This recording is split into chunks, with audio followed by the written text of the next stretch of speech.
Una mujer cristiana estaba casada con un alcohólico de muchos años, hasta que finalmente él tuvo algunas cosas con la justicia y acabó en una cárcel. La mujer se esforzó en educar a sus hijos con la insuficiente ayuda que recibía del Estado. Fielmente los llevaba a la iglesia y se gozaba de la simpatía y del respeto de su congregación. «Pobre Edna», decían sus amigos, «está educando sola a sus hijos, no falta ningún domingo a la iglesia y nunca tiene una palabra de queja. En cambio, su marido, que no servía para nada, nunca pudo conservar un trabajo, pues estaba borracho la mayor parte del tiempo para desgracia y vergüenza de su familia». Al continuar su marido en la cárcel, Edna encontró justificado pedir el divorcio, pues pensó que de ese modo podría educar a sus hijos en un mejor ambiente. Un día, una amiga le llevó un ejemplar de El poder de la alabanza. Parecía imposible poder dar gracias a Dios por todos aquellos años de miseria y sufrimiento, pero ella leyó cómo la alabanza había cambiado la vida de otras personas y decidió intentarlo. «Gracias, Señor, por el marido que tengo y por su afición a la bebida. Gracias por los años de pobreza, temor y soledad», oraba. Poco tiempo después, supo que su marido había salido de la cárcel y que había vuelto a su antigua costumbre de beber. Ella siguió dando gracias a Dios por las circunstancias por las que atravesaba. Lentamente, empezó a darse cuenta de que algo había en su vida y que ella no había visto hasta entonces. Al continuar dando gracias a Dios por su exmarido y pidiendo a Dios que le ayudara a quererle y aceptarle tal y como era, un día reconoció que ella era culpable de algo más grave que la bebida. Ella había estado, hasta entonces, considerando la mota que estaba en el ojo de su esposo e ignoraba totalmente la viga que estaba en su propio ojo. Le juzgaba por su afición a la bebida, sintiéndose ella justa y considerando a su marido peor de lo que era. Por otro lado, ella vivía más hundida cada día, compadeciéndose a sí misma, deprimida y como una mártir. «Oh, Señor, veo que mi pecado ha sido mucho más grave que el de mi marido. Tú nos has dado el mandamiento de amarnos unos a otros y de regocijarnos en nuestras pruebas, y yo ni amaba ni tenía gozo. Perdón, Señor, y te doy gracias de haber puesto a mi marido en mi camino para que pudiera verme a mí misma. Ahora te pido que nos reúnas de nuevo, sana la herida que él ha sufrido y llénale de tu amor». Desde aquel día le fue fácil tener gozo aún en medio de sus circunstancias, pues sabía que Dios les había unido como parte de su plan para llenar su vida de amor y de gozo. Y según continuaba alabándole, todos los antiguos sentimientos de conmiseración y de depresión fueron alejándose. Cada día tenía una experiencia nueva y gozosa, y estaba consciente de la presencia de Jesucristo de una forma nueva. Entretanto, su exmarido entró en una iglesia, aceptó a Cristo como su Salvador y fue librado totalmente del alcoholismo que le había tenido esclavizado durante 15 años. Los dos volvieron a casarse y el marido entró en un instituto bíblico para empezar una nueva vida de servicio a Dios.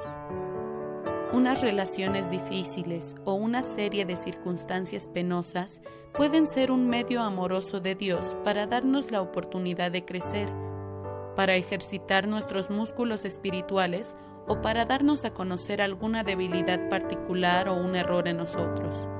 Cualquiera que sea la razón, tenemos un motivo para regocijarnos. Cualquier debilidad, aunque está bien oculta, es como una hendidura en el fundamento de un edificio. Por tanto, os será este pecado como grieta que amenaza ruina, extendiéndose en una pared elevada cuya caída viene súbita y repentinamente. Isaías 30:13. Más tarde o más temprano, la grieta en el fundamento causará el derrumbamiento de todo el edificio. Cuando nos damos cuenta de la hendidura, podemos hacer algo para remediar tal estado de cosas. Podemos confesar todos los pecados y todas las debilidades conocidas, teniendo la seguridad de que una vez que los confesemos, son también perdonados y que el amor de Dios cubre y sana las señales y los recuerdos. Pero ¿qué hay de las hendiduras escondidas, de los pecados ocultos que salen a la superficie solo como un vago sentido de desasosiego, de inseguridad, de confusión, de resentimiento o con cualquier otro nombre de tales síntomas que conocemos por experiencia? La iniquidad particular a que Isaías se refería en el texto antes citado era la repetida repulsa del pueblo de Israel a obrar según la palabra de Dios. En lugar de hacerlo así, buscaba el consejo de sus propios profetas y de sus consejeros humanos, prefiriendo confiar en sí mismos en vez de poner su confianza en Dios. La confianza y la seguridad en sí mismos son siempre serias hendiduras en nuestro fundamento. Si Dios nos coloca en circunstancias que revelan un área de vida en la que hemos estado confiando en nosotros mismos, ¿no deberíamos dar gracias por nuestro desasosiego y regocijarnos en la fuerza y en el poder que Dios puede darnos? Un joven que estaba en el ejército en Fort Benning, Georgia, se encontró en circunstancias que no podía vencer. «Necesito ayuda o voy a perder la cabeza», se dijo. Él había tenido siempre la seguridad de que podía enfrentarse con éxito con cualquier circunstancia en su vida. Su seguridad en sí mismo rayaba en el engreimiento, pero desde que llegó a la escuela de oficiales se encontraba incapaz de actuar como antes y su propia imagen y su visión de la vida se habían oscurecido. El riguroso ejercicio a que son sometidos los candidatos a oficiales está previsto no solo para enseñar sus deberes a los jóvenes como oficiales del ejército, sino también para que se manifieste cualquier debilidad del candidato que pudiera poner en peligro sus vidas y las de sus hombres en el combate. Se pone deliberadamente un cierto esfuerzo sobre los candidatos para probar de qué material están hechos. Si algunos han de derrumbarse bajo la presión, es mejor descubrirlo a tiempo antes de ponerles a cargo de tropas. Los instructores habían visto que este candidato estaba inseguro de sí mismo bajo la máscara de autosuficiencia que llevaba. Se le había impuesto la presión. Desde por la mañana temprano hasta muy tarde en la noche se hallaba bajo vigilancia. Cualquier movimiento que hacía era criticado. «¿No puede moverse más deprisa, candidato? ¿Es usted tan tonto como para no poder seguir las instrucciones? Siempre come usted como los cerdos. ¿Qué le pasa? ¿No tiene firmeza? ¿Necesita que le ayude su madre? Corra otra vez alrededor del edificio, candidato. De esa forma puede ser que aprenda usted a levantar los pies». La confianza que hasta ese entonces había sentido en sí mismo fue disminuyendo rápidamente. Humillado y desamparado, no sabía qué decir y estaba dispuesto a abandonar el ejército e incluso el país de ser necesario para marchar lejos de sus perseguidores. Cuando hablamos, me dijo que realmente nunca había creído en Dios y que la Biblia jamás le había hecho mucha impresión. Pero si hubiese un Dios que quisiera ayudarle, él quería creer. Yo le indiqué lo que la Biblia tenía que decirle en sus circunstancias, es decir, que Dios tenía un plan perfecto para su vida, que la prueba por la que estaba pasando era parte de ese plan y que Dios le libertaría de toda su tensión con solo que él entregase las riendas de su vida y le diera las gracias por todas las cosas. El candidato me miró indeciso. Su cara y sus ojos mostraban cansancio y eran indicio de que no había dormido lo suficiente. Nunca hasta ahora he estado en una situación como esta. Y al decir esto, meneó la cabeza. Estoy al fin de mis fuerzas, y ahora usted me dice que Dios me ha puesto en este trance. Digamos más bien, le respondí, que Dios permite que esto ocurra. Estoy seguro que habría preferido que usted se hubiese vuelto a Él y aceptado sus disposiciones para su vida sin haber tenido que pasar por todos estos sufrimientos. Pero como usted insiste en querer dirigir su vida sin ayudas, Dios ha elegido el más directo y el más amoroso camino para enseñarle que usted le necesita. Tomé mi Biblia y leí en 2 de Corintios 1, del 8 al 9. Hermanos, no queremos que ignoréis acerca de nuestra tribulación que nos sobrevino en Asia, pues fuimos abrumados sobremanera más allá de nuestras fuerzas, de tal modo que aún perdimos la esperanza de conservar la vida. Pero tuvimos en nosotros mismos sentencia de muerte para que no confiásemos en nosotros mismos, sino en Dios que resucita a los muertos. El candidato me miró pensativo y estuvo de acuerdo en que orase por él, aunque no estaba seguro del todo de que eso le hiciese algún bien. Coloqué las manos sobre su cabeza y empecé a alabar a Dios por tal situación, pidiéndole que diera al joven candidato un nuevo entendimiento de su amor y de su interés por cada detalle de la vida del joven.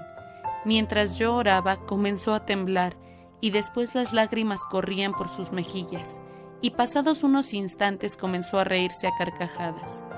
«¡Alabado sea Dios!», exclamó. «Gracias, Señor. Veo tu cuidado y creo que me amas». Se volvió hacia mí y su rostro aparecía radiante. «Realmente Dios me ha traído a la escuela de candidatos a oficiales, ¿no es así?», dijo. Él sabía que aquí hallaría la respuesta. Me siento como una persona nueva. Y desde luego lo era. Aceptó a Cristo como su Salvador y marchó para completar su curso con excelentes resultados. El punto crucial en su vida había revelado una seria hendidura en su fundamento. Cuando pudo reconocerlo y dar gracias a Dios porque la mano divina le había llevado a esa circunstancia, fue sanada la hendidura. Las circunstancias que destrozan los muros de nuestra autosuficiencia son las bendiciones de Dios disfrazadas. Podemos verdaderamente dar gracias a Dios por ello y alabarle por cada golpe que remueve más el engaño que la habilidad que tenemos en llevar nuestra propia situación. Cuanto más le alabemos, tanto más fácil será la transición, crecerá nuestro gozo y el dolor apenas se notará. Descubriremos también que cuantas más pruebas nos deparen las circunstancias, tanto más experimentaremos la verdadera fuerza y el poder de Cristo morando y creciendo en nosotros. Cada reto, cada prueba, cada oportunidad para crecer nos hace mejor dispuestos para ser canales de amor y del poder de Dios. Una joven se enfrentaba con una serie de tragedias.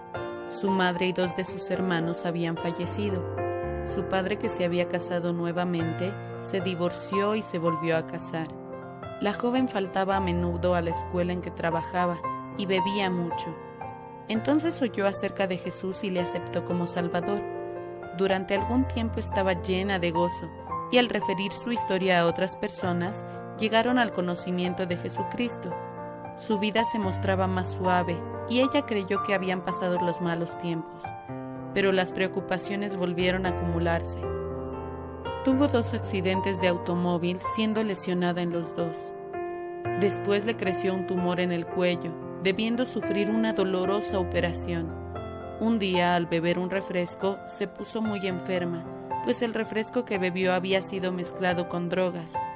Yendo un día hacia el colegio, fue sorprendida por un atracador que esgrimía una navaja. Otro día un hombre la atacó con un arma de fuego. Otra vez, una noche entraron ladrones en su casa y uno de ellos la violó. Finalmente perdió su trabajo, pues su jefe llegó a creer que algo malo estaría haciendo para que le viniesen tantos disgustos. A pesar de todo, la joven luchaba para mantener su fe. El peso más duro que tenía que soportar era la desconfianza y la suspicacia de los miembros de su iglesia. Entonces alguien le entregó un ejemplar del poder de la alabanza. Ella lo leyó y recibió nueva esperanza. Quizá Dios tenía una razón al permitir que ella tuviese la preocupación que tenía. Empezó dando gracias a Dios por cada calamidad que le había sobrevenido en su vida, y al hacerlo, el gozo reemplazó al temor. Ahora me doy cuenta de que Dios es todo lo que tengo. Otras personas pueden tener seguridad. Yo únicamente tengo a Dios y todas las cosas que me han sucedido me han hecho ver esto más claramente. Me dijo. Esta joven se halla ahora empeñada con un poder nuevo y radiante en dar testimonio de su Salvador. Tiene una comprensión profunda y una compasión para cuantos sufren como ella tuvo que sufrir. Ha aprendido a confiar que todas las circunstancias de su vida están controladas por la mano amorosa de Dios y puede contemplar cada nueva prueba y decir: yo sé que Dios lo permite y sé que es para mi bien. Otra mujer joven perdió repentinamente a su esposo. No habían tenido hijos y se encontraba terriblemente sola. Cuando iba a buscar ayuda y simpatía en su familia, nadie le hablaba, tratándola como si no existiera. Ella no podía comprender esa actitud de rechazo de su familia, ya que antes jamás había sido tratada de ese modo, y la angustia de estar sola y despreciada era más de lo que podía soportar. Su cuerpo se hallaba dolorido, no podía dormir y comenzó a perder peso rápidamente. Día y noche, ella gritaba en su casa, hasta que comenzó a perder la noción del tiempo, dándose cuenta de que su mente estaba adormecida. En su desesperación clamó a Dios: Dios, ¿estás aquí? ¿Tú cuidas de mí? Un día vio el libro El secreto del poder espiritual en una librería. Leyó en la cubierta que el autor era un capellán del ejército y puso de nuevo el libro en la estantería. Su marido había muerto en el ejército y ella temía refrescar recuerdos. Volvió a su casa con las manos vacías, pero el título del libro quedó grabado todo el día en su mente, y en su pensamiento una y otra vez parecía oír: léalo, léalo. Nunca había sentido tanta urgencia por leer algo, y confundida por el sentido de la urgencia, volvió a la librería y adquirió un ejemplar. Una vez en su casa, comenzó a leer, y pronto las lágrimas empezaron a correr por sus mejillas. A ratos lloraba tanto que no podía leer, y en cierto momento se dio cuenta de que había caído de rodillas y de que seguía leyendo. Estaba segura de que Dios le estaba hablando directamente por medio del libro, aunque el mensaje de este fuese tremendo. Le decía el libro que debía dar gracias a Dios por haber muerto su esposo. ¿Cómo podía ser Dios tan cruel? Todo en ella parecía rebelarse en contra de esta idea. Sin embargo, como quiera que seguía leyendo, sus sollozos fueron haciéndose más tranquilos y una nueva paz se apoderó de su corazón. Poco a poco sus pensamientos empezaron a tomar una nueva dirección. Dios ha estado en todas las cosas para ayudarme. Él sabía que de vivir mi esposo y continuar juntos, nunca me hubiera acordado de él. Si mis familiares me hubieran animado con su amor y simpatía, me habría asido a ellos. Ahora estoy completamente sola y a quien únicamente puedo dirigirme es a Dios. Oh Señor, siento tu presencia. Tú estás conmigo y yo te alabo y te doy gracias por todas las cosas que me han acercado a ti. La paz que sentía en su corazón era más grande que cualquier cosa que hasta entonces hubiera conocido.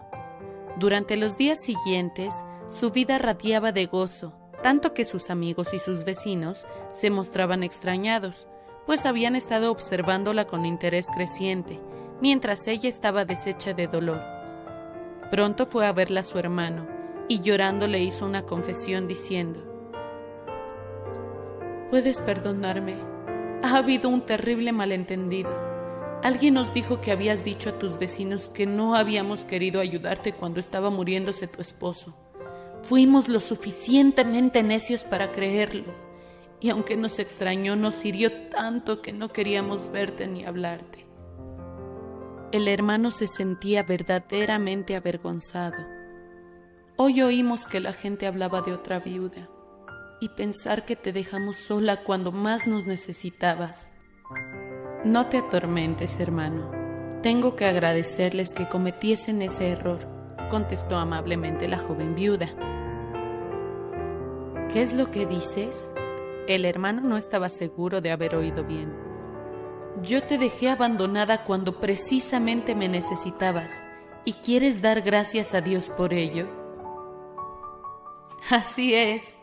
Si no me hubiesen vuelto la espalda, no habría descubierto cuánto me ama Dios. Esta historia no debe interpretarse como una excusa para escuchar habladurías o para abandonar a las personas que necesitan nuestro amor. Pero Dios quiere que comprendamos que cuando le confiamos nuestras vidas, podemos tener la seguridad de que nadie puede tratarnos mal si Dios no lo permite para nuestro bien. Podemos darle gracias por cada palabra hiriente, desagradable o despreciable que caiga sobre nosotros. Dios nos bendecirá en todo ello si soportamos los sufrimientos injustos por un sentido de responsabilidad delante de Él.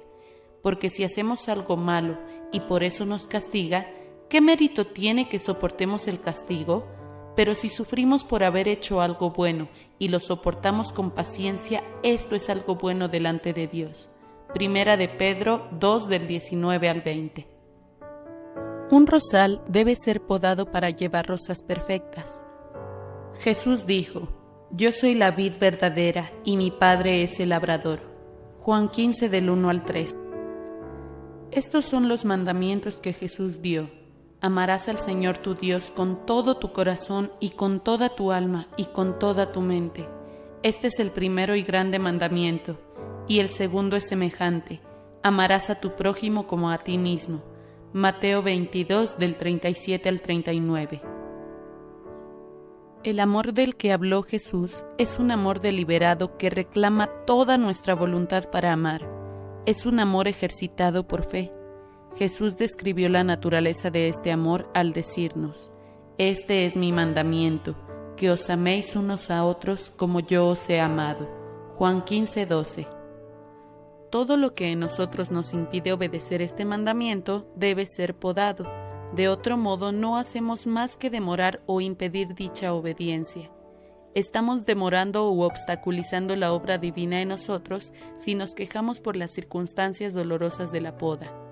Estas cosas no nos vienen accidentalmente ni por un giro cruel del destino, sino porque nuestro amoroso Padre es nuestro amoroso jardinero.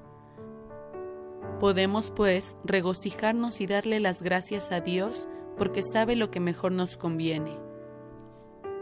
Un oficial cristiano, candidato en Fort Benning, se enteró de que su esposa había sido llevada a un hospital psiquiátrico después de sufrir una grave depresión. Los médicos pronunciaron un desalentador diagnóstico y dijeron que ella debería permanecer en el hospital por tiempo indefinido. Cuando el esposo fue a mi despacho, al principio no podía ni hablar. Observé su figura alta y le vi sollozar, agitado mientras las lágrimas corrían por sus mejillas como señal de su aflicción. ¿Por qué? ¿Por qué ha ocurrido esto? Mi esposa y yo hemos tratado de llevar una vida cristiana. ¿Por qué nos desampara Dios ahora? Al decirlo, luchaba por pronunciar las palabras. Dios no le ha desamparado a usted. Él tiene un propósito al permitir que su esposa esté en el hospital. ¿Por qué no nos arrodillamos y le damos gracias por ello? Le dije. El marido me miró sorprendido. Señor, yo soy luterano y jamás he leído algo semejante en mi Biblia. ¿Y qué dice usted de este versículo? Le pregunté al tiempo que le mostraba Efesios 5:20. Dando siempre gracias por todo al Dios y Padre en el nombre de nuestro Señor Jesucristo. El esposo movió la cabeza. Conozco ese versículo, pero siempre he pensado que significaba que debíamos dar gracias a Dios por las cosas buenas.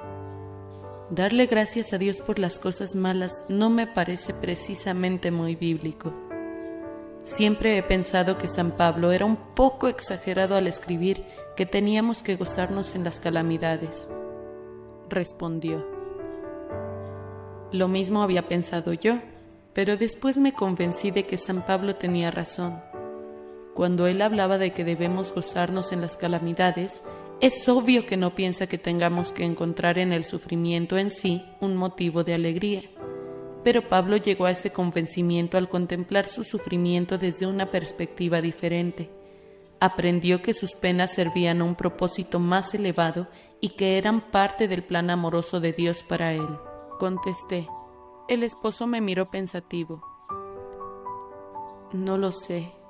No me parece que tenga mucho sentido, dijo lentamente y continuó diciéndole. Pablo aprendió también la lección por un camino difícil. Recuerde el aguijón en su carne. 3 veces pidió Pablo a Dios que le fuera quitado. Obviamente no estaba regocijándose en aquel momento en su dolor, y 3 veces le contestó el Señor: no, pero yo estoy contigo, y eso es todo lo que necesitas. Mi poder se manifiesta mejor en una persona débil. De manera que Pablo comprendió que era mejor que fuese débil para que en él se demostrase el poder de Cristo, en lugar de que él mostrase su propio poder o su propia capacidad. Segunda de Corintios 12:9. Pablo, a causa de sus enfermedades, no era feliz por sí mismo. Él quería decir a los corintios: desde que sé que lo que sufro es bueno para Cristo, me gozo en el aguijón que tengo en la carne, y en los insultos, en las necesidades, en las persecuciones y en las dificultades, porque cuanto más débil soy, más fuerte me siento, y cuanto menos tengo, más dependo de Él. Segunda de Corintios 12:10. El joven esposo hojeaba pensativo su Biblia, y dijo finalmente: yo tengo fe en que Dios obra en todas las cosas, pero en cuanto a regocijarme, es difícil para mí. Si decimos que tenemos fe pero no podemos regocijarnos, ¿no significa eso que realmente no tenemos confianza en que lo que Dios está haciendo es lo mejor? Sugerí. El hombre estaba silencioso, pero movió la cabeza en señal de asentimiento y exclamó. Nos arrodillamos juntos y él empezó a sollozar cuando yo oraba, y luego dijo: Dios, yo sé que amas a mi esposa más que yo mismo, y creo que tienes un plan maravilloso para nosotros. Las lágrimas corrieron libremente por su rostro, pero sus ojos brillaban con una nueva confianza. Dios está obrando de la forma más conveniente, capellán. Yo lo sé. Unos días más tarde, el joven esposo solicitó un permiso para poder ver a su mujer. Le fue otorgado y vino a despedirse de mí. Espere usted hasta oír lo mejor. Dios ha prometido sanar a mi mujer en el mismo instante en que yo la vea y ponga mi mano sobre su cabeza y diga: en el nombre de Jesús queda sanada. Me dijo entusiasmado. Sentí una punzada de duda. ¿Qué sucedería si ese joven esposo en su ansiedad estuviera adelantándose a Dios? Entonces también sentí la seguridad del Espíritu Santo y puse mi mano sobre el esposo al pronunciar esta oración de despedida. Padre, yo sé que si 2 de nosotros aquí en la tierra nos ponemos de acuerdo sobre alguna cosa que queramos pedirte en oración, tú nos la darás. Por lo tanto, yo estoy de acuerdo con este esposo de que en el momento en el que ponga su mano sobre su mujer, tú la sanarás. 2 semanas más tarde, recibí una carta de este joven esposo en la cual me decía: resultó exactamente como Jesús dijo que haría. Mi esposa estaba en la sala de consulta del psiquiatra cuando la vi por primera vez. Tenía una mirada terrible. La expresión de su rostro y el temor que podía verse en sus ojos casi me convencieron de que se hallaba al límite de toda ayuda, pero yo sabía que tenía que obedecer lo que Dios me había dicho, y así me dirigí a ella y puse mis manos sobre ella. En ese mismo instante, algo como un shock la removió, y yo supe que estaba sanada. Le dije al psiquiatra que estaba sanada, y él me miró como si pensase que yo también necesitaba ingresar en un hospital psiquiátrico. Pero al día siguiente me llamaron y el psiquiatra me dijo: yo no sé a qué atribuirlo, pero su esposa parece estar bien. Ahora ella está en casa y más feliz que nunca. Ha sido fortalecida por la aflicción que ha sufrido, y ahora ella se une a mí para dar gracias a Dios por todas las cosas. Hemos aprendido cómo se manifiesta el poder sanador de Cristo cuando le alabamos. La fuerza de Dios puede sustituir nuestra debilidad cuando vamos a Él reconociendo y admitiendo dónde hemos fallado. Pero ¿cuántas veces nos avergonzamos de confesar que somos débiles, temiendo que otros y Dios no van a aceptarnos como realmente somos? Esta clase de pensamiento tiene su raíz en la falsa idea de que debemos ganar o merecer el amor de Dios. Un general cristiano se llegó un día a mí para confesarme que el esfuerzo de presentar una imagen perfecta delante de sus hombres estaba a punto de matarle. Mientras hablábamos, me di cuenta de que ese hombre, a quien había admirado por su porte exterior y su confianza, no había podido jamás aceptarse como realmente era.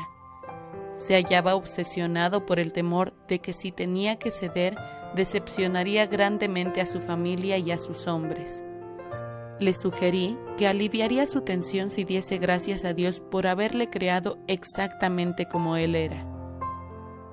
Así como me encuentro hoy, lleno de temor y de tensión, me preguntó, y yo asentí.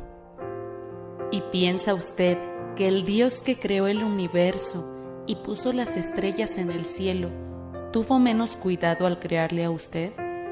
¿O es que ha tenido menos cuidado en las circunstancias que ha permitido en su vida al fin de mostrarle cuánto le ama?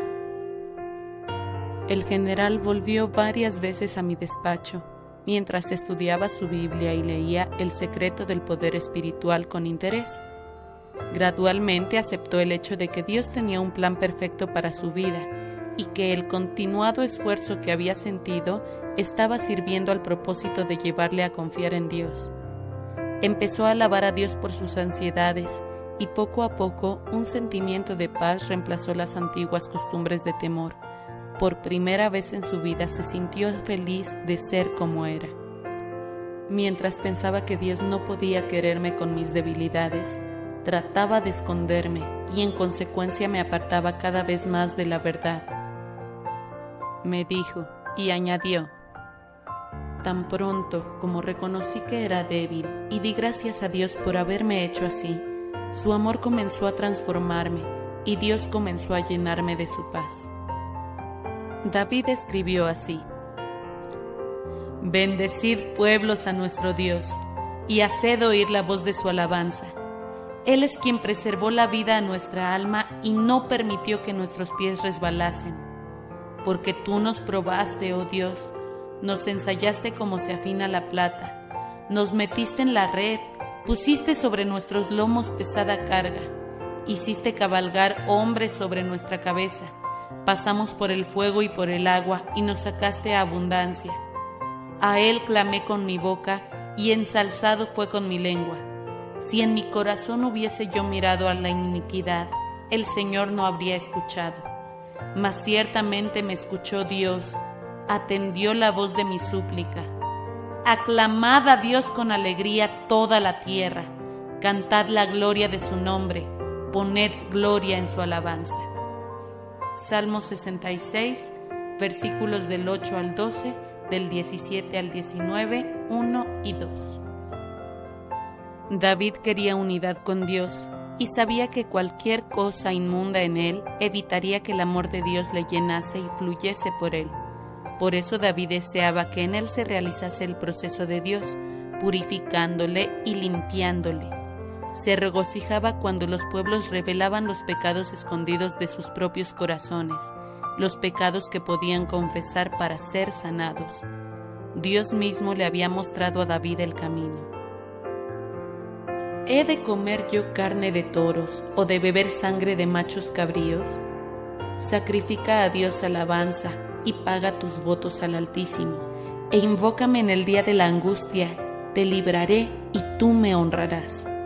Pero al malo dijo Dios: ¿qué tienes tú que hablar de mis leyes y que tomar mi pacto en tu boca, pues que tú aborreces la corrección y echas a tu espalda mis palabras? Entended ahora esto: los que os olvidáis de Dios, no sea que os despedace y no haya quien os libre. El que sacrifica alabanza me honrará, y al que ordenare su camino, le mostraré la salvación de Dios. Salmos 50, del 13 al 17, 22 y 23. Las sendas de Dios son sendas de alabanza.